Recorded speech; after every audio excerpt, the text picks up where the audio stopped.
Hai Kak, beli apa ni? Beli skincare. Akak beli skincare apa ni?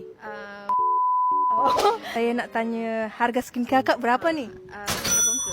Wih, mahal juga. Oh my god. Wow. Yang ni tambah-tambah collection skincare akak. Akak buka. Oh, wow. Yang ni pomegranate brightening serum daripada G2G. Cuba kita apply dulu. Okey, boleh? Wow. Sini press ya.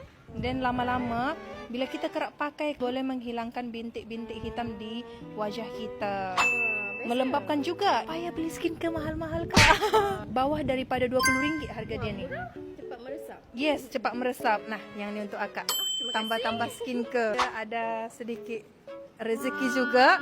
Akak boleh beli juga di mana-mana, TikTok Shop ke. Harga serum ni hanya RM20 bawah sahaja. Thank you. Sama-sama Kak. Jumpa lagi. Bye. Kak, akak beli apa tu?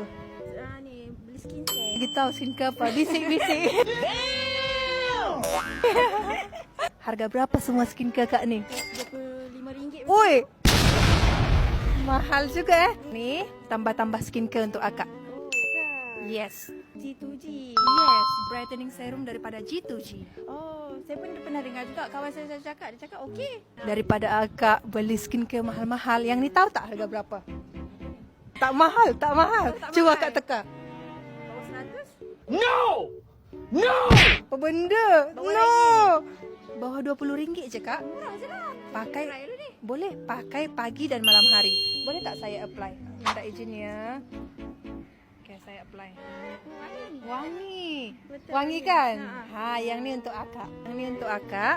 Akak boleh beli di TikTok Shop ataupun di tempat lainnya. Terima kasih. Sama-sama Kak.